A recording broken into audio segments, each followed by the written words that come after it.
Hi, I'm Sterling Jaquith, and today is the first Striving for Sainthood class. And this is kind of a test run for everyone. I'm going to be doing it on Facebook Live, but I'm also recording it with my webcam, so I'm going to be able to post it on YouTube. But if you want to hop on while I'm doing it through Facebook Live or even afterwards and watch it, you can make comments there and I'll be able to comment on them. You can make comments on YouTube as well, but that's not as common. I don't notice that women do that as often. And so today we're going to be talking about how Catholic moms can change the world. I'm going to be releasing 3 classes, one on Monday, Wednesday, and Friday for the next 8 weeks. The full schedule is up at CatholicMomChallenge.com under January Do-Over, because this is all part of wanting to kind of restart my life again. I had a rough January with morning sickness and being snowed in a lot, and so I really needed something to kind of kick off all those January plans that I had, and so we're doing that today with this very first class. So I'm really excited. Pop on in. And the first thing I want to talk about is how Catholic moms can change the world. And even though I called this class that, I actually don't really like the phrase change the world. And I think it's misleading because sometimes it gives us the idea that if we change the world, everything will be okay. But that will never be true. Jesus tells us very clearly in the Bible that there will always be poverty, there will always be war, and there will always be sadness. This is going to be true for our lifetime and for the lifetime of our children and their children and every single person until Jesus comes back. Until he comes back, we're always going to have those things. And so I'm really big into reasonable expectations, and it's not a reasonable expectation that we're ever going to wipe out hunger or poverty or war. Okay? I imagine prostitution is going to be like that too. It's just everywhere. And as much as I would like to see those things get smaller and smaller and smaller, they're always going to be with us. And so if we go into this battle, and we are in a battle, ladies, thinking that we're going to change all of that, we're going to be disappointed. We're going to feel really discouraged along the way. And that's not what I want for us. So instead of using the phrase change the world, I would like to use the phrase sway the tide. Because it's actually really difficult to sway the tide. And when you think about what sways the tide, it's the moon. The gravitational pull with the moon, I'm not going to explain that from a scientific level because I'm sure I'll get that wrong. But that's so beautiful to me.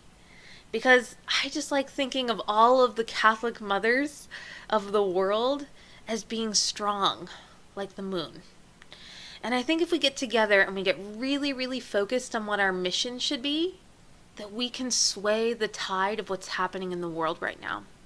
Because right now we're feeling this darkness kind of caving in on us.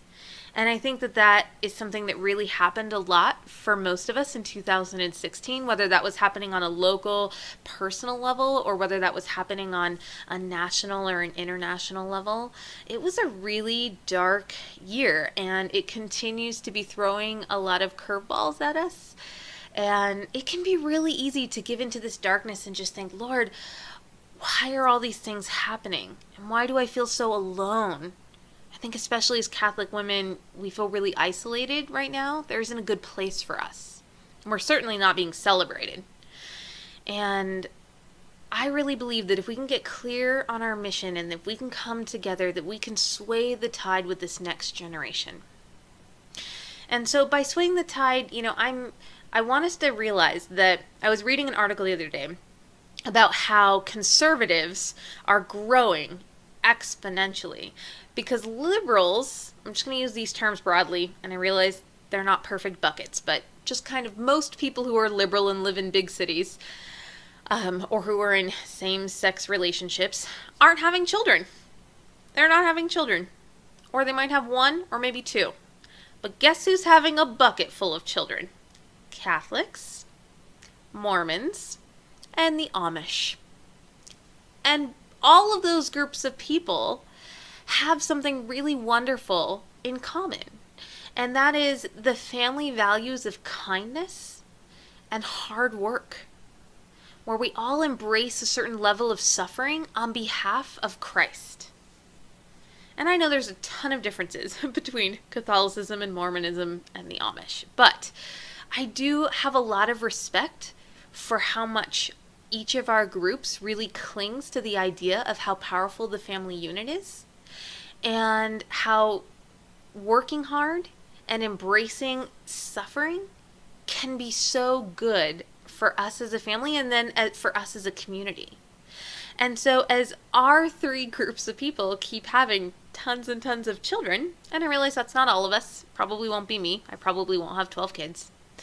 I feel like I'm already doing pretty good with 3 and 1 on the way, but our groups are growing in a huge, huge way. So even if we did nothing but just have our children, that's going to make a huge difference in the United States in 20 to 40 years. So I want you to feel really excited about that and confident that that is something that's really, really happening right now. And I also feel this big wave of youthful Catholicism right now. The young people are coming up with such a fire for Christ. And I really think that this is coming from the seeds that John Paul II planted when he was the Pope. Because one of my biggest regrets in life is that I did not convert to Catholicism until after he died. And I'm just so heartbroken about that because I just missed all of his charism and all of his talks and how he really just changed the way that the youth view Catholicism. And that's a lot of you. I've met a lot of you who said, yeah, I was there. I was there at the first youth day, which I'm a little jealous. That sounds so amazing. And so as I think about JP2 and how he planted these seeds of people coming into the Catholic Church, and he lit this fire for young people. Those young people are now having children, and they're getting involved in their parishes, and they're starting ministries or they're rebranding ministries, and that's part of this big wave of Catholicism that's happening right now. And whether or not we're growing in numbers, I don't really think that that's very important. I think we get caught up in that sometimes, how many new Catholics do we have? But I think those statistics are easy to twist, first of all, and hard to understand what they really mean. But I think the important thing, which is hard to quantify, are how many Catholics are on fire for their faith. And I believe that that number is growing a tremendous amount. And I see it. I see it in the number of people that are showing up. I know it was in Denver. Yeah, it is. It's a huge regret. I'm sorry, Jessica was saying she missed World Youth Day in Denver, and it's one of her biggest regrets. And I think, I totally agree. One of my friends is taking all 7 of her children to the 100th anniversary of Fatima this year. They're flying. They're just going to do it. I have so much respect for her. And Fatima is just a really, really big part of their family. 2 of her children are named Lucia and Jacinta. It's a big, big deal for them, and there's a lot of special reasons they're going. But I think, what a brave woman, and that's going to be an incredible trip. So I really feel like we can sway the tide as Catholic moms by raising children who are kind and who work hard and who understand this idea of embracing suffering. That is just such a huge tenet of the Catholic faith, and it's just something I don't think we talk about enough, especially with our children. We don't want to scare them, and so I think we stay away from the topic of suffering altogether. And that's such a shame because I can guarantee you, no matter what your children do with their lives, they're going to suffer. Whether they're priests or nuns or missionaries or bankers or stay-at-home moms or photographers, their life is going to be hard. And it's really important that we set them up with that expectation, because in this hardness, Jesus gives us an opportunity to participate in his crucifixion, in this great sacrifice that he made for us. And he says, not only did I make this incredible sacrifice for you, but I want you to understand it and get to be a part of it. And so he invites us to offer up his suffering and to pair our suffering with his suffering and have part in that great sacrifice, which is just, ever since I've converted, I just feel like that's the biggest thing that Protestants are missing out on, because it's such a powerful idea and it's so amazing. And so I want us as moms to have that kind of passion and to raise our children with that kind of passion. And the world will tell you not to do that. The world is going to tell you to focus on things like keeping them at home or sending them to school and what college they get into, or should they be in piano lessons or not. And all of these things. And it's so easy for us to get wrapped up in these glittery things of the world, these standards, these rubrics that the United States has for us. And that really plays into commercialism too. Do your kids have the right kind of clothes? Are you driving the right kind of car? And the world tricks us into thinking that these things are important. And so we focus on what I'm going to call the rat race, right? Where we're working so hard to make money to afford these things. And I do that too, you guys. It's not like I'm separate from that.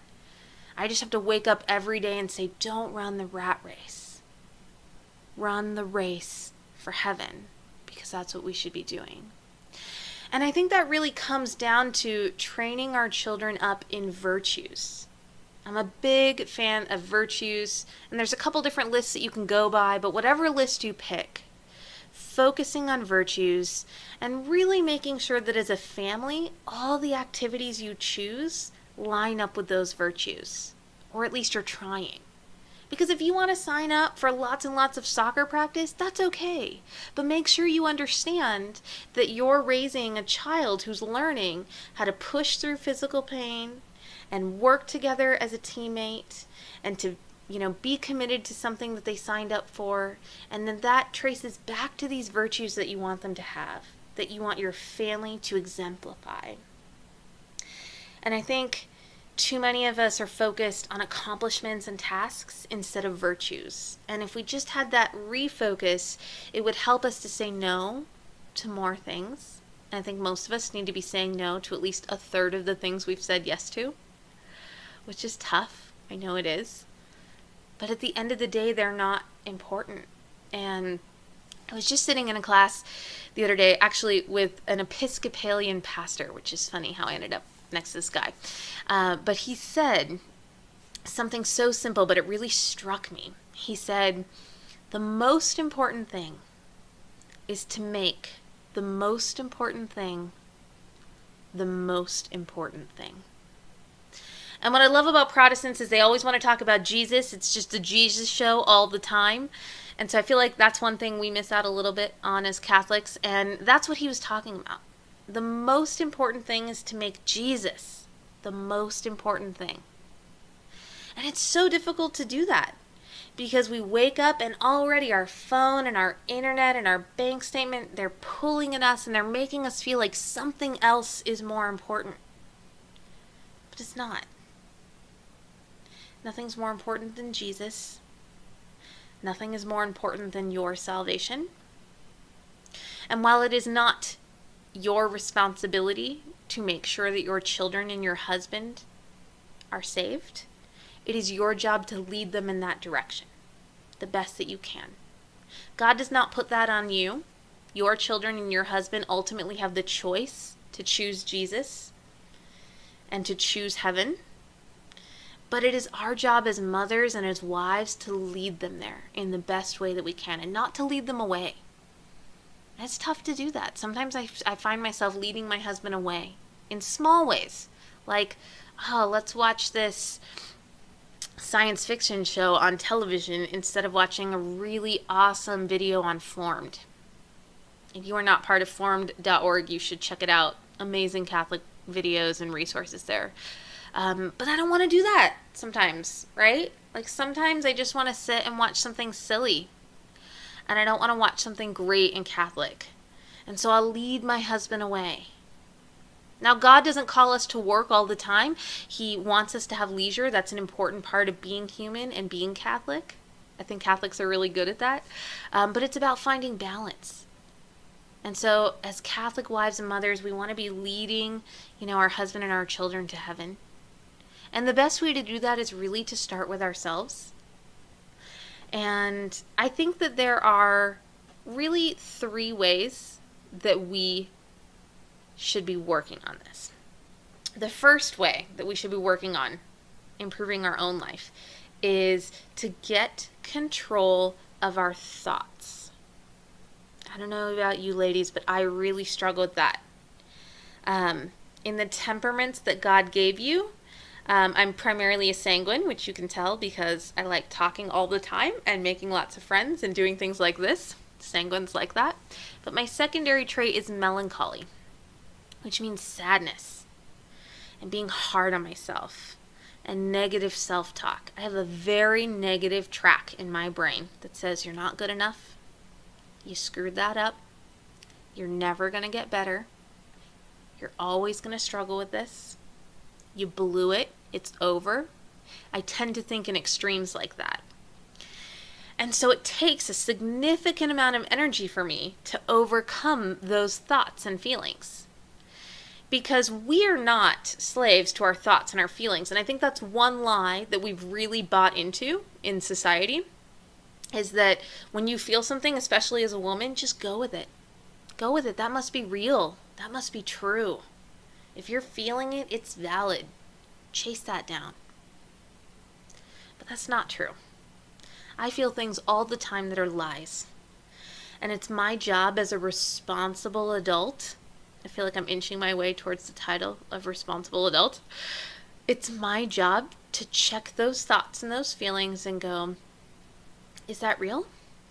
Or is that a lie? And I think it's the easiest to do that in marriage because you think awful things about your husband all the time. You know, my husband, bless him, has been home for the last 2 months because we have a business that's based in construction. So when there's snow on the ground, we don't work. And we plan for that, so it's not a problem. But he's just been home in my space for 2 months, and it's starting to drive me crazy. And so I've had all these crazy thoughts about him driving me crazy, and they're just not true. They're just lies. I mean, eventually, he's going to go back to work, and I'll miss him. I'll miss time with him. I'll miss watching him play with my children. Our children. You know, and so I know that. I know that we're just in this weird situation where we're kind of living on top of each other and snowed in, and we can't go outside, and it's unusual, and that will pass. I'm experiencing this a lot with pregnancy, too. I'll feel these extremely strong cravings. And I don't mean like I'm craving oranges because I need more vitamin D in my system. I mean like I feel like I really need a gigantic plate of nachos. Okay? So there's no bodily reason why I'm wanting nachos at this point. And I've had to listen to that feeling or those thoughts and go, you know what? That's not what I want. I did not lose my last 15 pounds for my last baby before we got pregnant, which was my plan. And so I'm just working really hard this time to eat healthy so I can really keep my weight in check. And I have to just keep reminding myself that that is what's true. That's at the core of who I am, wanting to be healthy for this baby and for this pregnancy. I don't need nachos, even though I feel like I want them. And in pregnancy, we also feel really justified about our feelings. We kind of just like give into them a little bit more than we do normally. And that's another lie. And so I want you to be asking yourself, how are you not controlling your thought life? Where are you letting it go and own you or drive you? And this is very difficult. You're not going to fix this overnight. It's something that I want all of us to be working on. Reading books about cultivating a positive attitude. Put that into YouTube. Positive attitude, tips, class. There's lots of ways to learn about this, but you need to realize it's a skill and you need to learn it. Because women in America today are being sold the lie that they can act on their feelings and not control them. And it's ruining the peace of our homes. And it's ruining our ability to be the best version of ourselves. So, number 1, work on controlling your thought life. Number 2, I want you to realize how amazing you are. And I don't mean this in a cheesy way. I just mean if you think about the God of the universe who created the earth and every single person in it, he decided that you needed to be on this earth right now to do something. He knew that the morals of our society were going to start crumbling and that millions of people were going to abandon their faith and they were going to give in to relativism and the feel-good lifestyle of the world. And he thought, you need to have children right now to change that.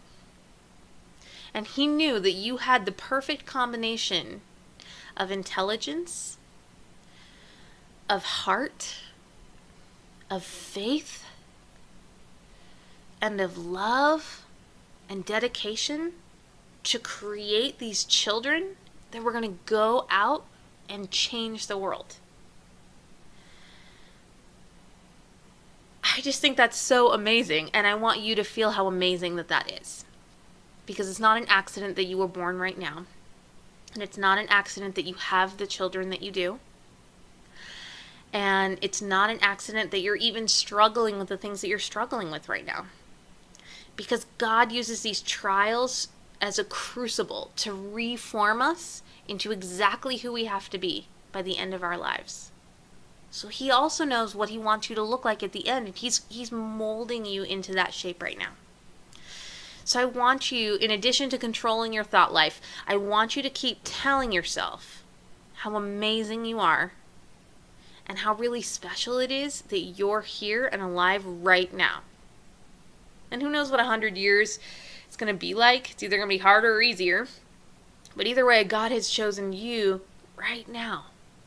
And I believe that so much of that for us as mothers is about our children and just raising them up to be right where they need to be in 20 years.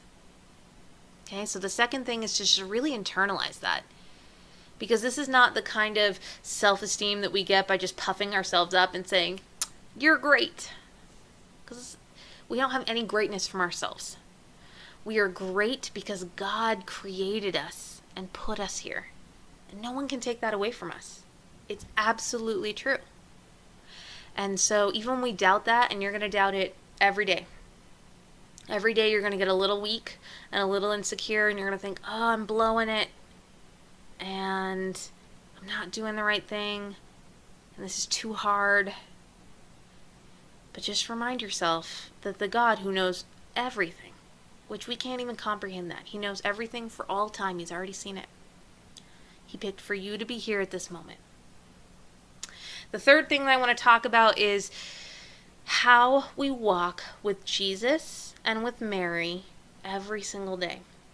This is the third thing we have to do as Catholic moms if we want to sway the tide of what's going on in the world right now and raise up a strong generation. You have to put your faith life first. You have to. And it's so difficult. And I'm a teacher and I teach this all the time and I screw it up all the time. I got pregnant and I was so tired that I stopped waking up early and reading my Bible, which is like evangelism 101 stuff, right?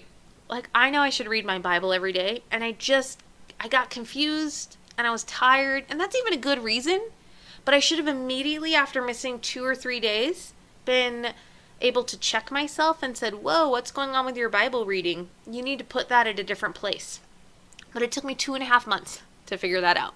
2.5 months of being tired and sick and things just not going really well for me to go, hey, something's broken right now. And I realized it was my Bible reading. And obviously it's tough to be in your first trimester anyway, but it's really tough if you're not reading your Bible. And so I want you to be asking yourself, how am I not putting my own faith first?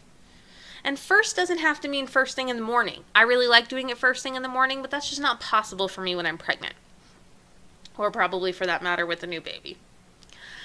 But it means that it's something that you do not end the day without checking off. Okay? And that includes Bible reading. It includes prayer. It includes going to Mass every single Sunday. It includes going to confession, preferably once a month. I would also love to see everybody go to adoration once a week. And I think there are also different flavors of all of these things. You know, some people are really into praying their rosary every day. or the Divine Mercy Chaplet, whatever it is. But you need to pick your things and you need to do them every single day, because it's more important than working out. And it's more important than how much water you drink, even though water is super important. It is.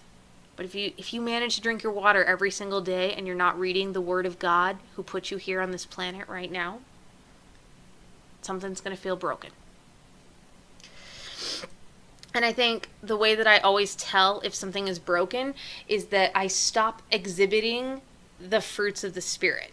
And so if you haven't memorized the fruits of the Spirit, I highly recommend printing that out and really just focusing on those words over and over and over again. And I wrote them down just so I wouldn't screw them up, even though I think I've memorized them, but I got scared. So the fruits of the Spirit are love, joy, patience, peace, kindness, faithfulness, gentleness, and I think the toughest one, self-control. Okay? But when you read that list of the fruits of the Spirit and you think, oh, that does not sound like my life, then you're not doing a good job somewhere of walking with Jesus and Mary. I think 5 years ago I would have just said Jesus, but since I've gone through Mary and consecration, I actually really mostly just walk with Mary, which is just so mind-blowing to me because I just thought Jesus would be in front of me my whole life, but I have just a very different relationship to him now by being with his mom. And so I don't want to dive into that right now, except we'll have a whole class on Mary and consecration. But really with Jesus and Mary, we should be walking with them. And when we're doing a good job of that, we have joy and we have peace. And we're able to be gentle with our children. And we're able to forgive and be patient. And most of all, we're able to have self-control, which is something so many of us struggle with. Self-control with our money, with our food, with wine, with shopping. All those things that pull us away from Jesus and are so loud and so strong. We struggle with those things because we're not doing a good enough job walking with Jesus and Mary, and so we don't have all of those fruits growing yet. And it will take our whole life to work on that. So you're not going to wake up one day and go, I got it. All of the fruits. I've got all the fruits. We're good. We're good now. It's never going to be like that. We're going to have ones that we're stronger with and ones that we're weaker with. But those are such a great reminder of what our faith life looks like, because as they start to get worse and worse and worse, we need to check in with ourselves about our faith. So those are the three things that I think Catholic moms need to do. They need to get control of their thought life, have a positive attitude, and get rid of the lies. If you haven't read Screwtape Letters by C.S. Lewis, I think that's one of the best ways to realize how really negative your thought life is and how much of that comes from the devil. And it's a really creepy topic, but it's true. So you need to read that. Sometimes I read that just to remind myself that I've got a little demon that follows me around and gets me to do and think awful things. The second thing is to realize how really amazing you are and that God put you on the planet right now to do something. And specifically mothers, to raise someone. And that is so powerful. And then the third thing is to make sure that we are walking with Jesus and Mary every single day and using the fruit of the Spirit, all of them, to check ourselves. That's a lot. I know that's a lot. But I also want you to know that I think that if we do this, we can change the world. We can sway the tide of what's happening right now. As the darkness crowds in, we are going to be the ones shining our light so brightly that people can still see the truth. And we are going to raise an entire generation of kids that are going to do the same thing. And that's incredible. And that's how important moms are. And the world is going to tell you that you're not important right now, and that motherhood isn't important, and that you're really just an activities coordinator, but that's not true. Motherhood is incredibly important. Whether you're a working mom, a stay-at-home mom, a homeschooling mom, there's different flavors, but you need to embrace motherhood and raise up your children in virtues. That's what we're going to be talking about these next 8 weeks. I'm going to have a lot of classes about it, 3 classes a week for 8 weeks. How to do that, what it looks like from a really practical level. And I pulled these 2 quotes because I have to say these to myself all the time when I lose sight of living in toddler land, because it's so hard and I don't like it, and it's hard for me to embrace that and feel good about it. But I think about John Paul II, and he said, as the family goes, so goes the nation, and so goes the whole wide world that we live in. As goes the family, so does the nation.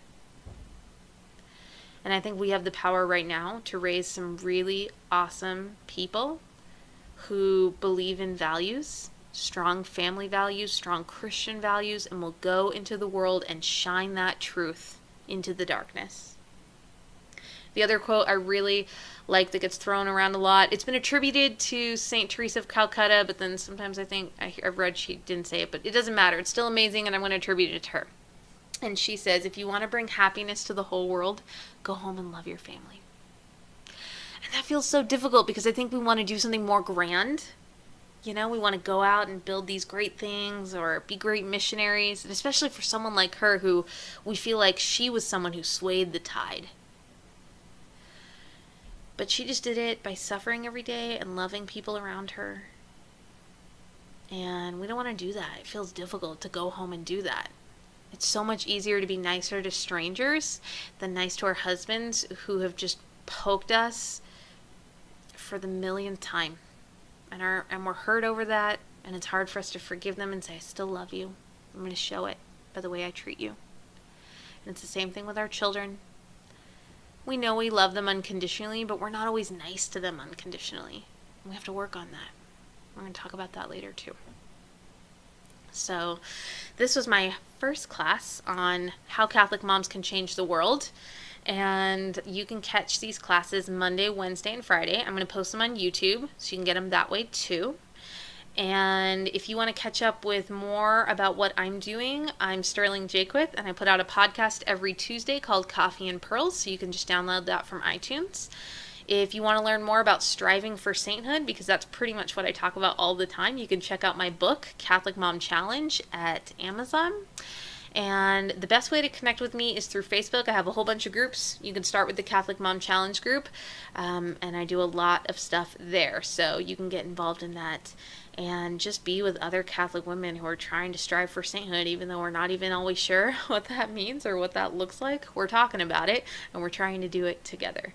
So I really appreciate all of you who are with me live, and all of you who are watching this as a replay. Please feel free to comment, ask me questions. And again, go and look for the schedule for all of the classes that are coming up for the next 8 weeks, because they're all at CatholicMomChallenge.com under the January Do-Over page. So God bless. I'll be praying for every single one of you, and thank you so much for joining me. Have a wonderful day.